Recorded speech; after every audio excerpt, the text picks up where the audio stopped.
राज्यातील शेतकऱ्यांसाठी आनंदाची बातमी. सोयाबीनने केला 5,000चा टप्पा पार. तर मित्रांनो, पाहूयात महाराष्ट्रातील माजलगाव, तुळजापूर, हिंगणघाट, वाशिम, चिखली, उमरेड, मूर्तिजापूर, मलकापूर, दर्यापूर, जिंतूर, जालना, अकोला, अमरावती, नागपूर, जळगाव, हिंगोली, मालेगाव, लातूर, सोलापूर आणि इतर प्रमुख बाजार समित्यांमधील सोयाबीनचे बाजारभाव.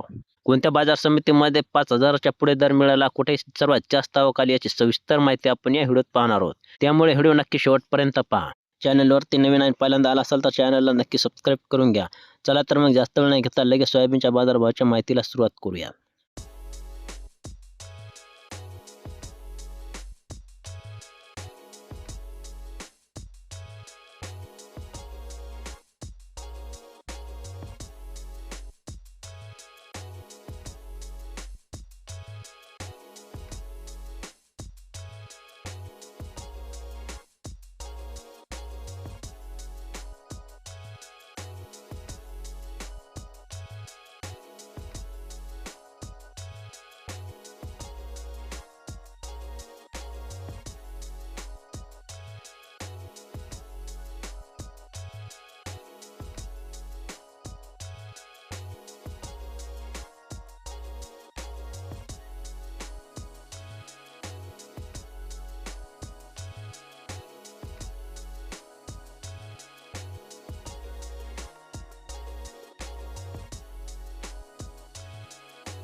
तर शेतकरी मित्रांनो, हे होते राज्यातील प्रमुख बाजार समित्यांमधील सोयाबीनचे बाजारभाव. संपूर्ण व्हिडिओ पाहिल्याबद्दल धन्यवाद. असे दररोजचे अपडेटसाठी आणि तुमच्या जवळच्या बाजार समितीचे बाजारभाव जाणून घ्यायचे असतील तर आपल्या YouTube चॅनलला नक्की सबस्क्राईब करा. हा व्हिडिओ उपयुक्त वाटत असेल तर लाईक करा आणि इतर शेतकरी मित्रांपर्यंत शेअर करा. चला तर मग भेटूयात उद्याच्या व्हिडिओमध्ये. तोपर्यंत धन्यवाद.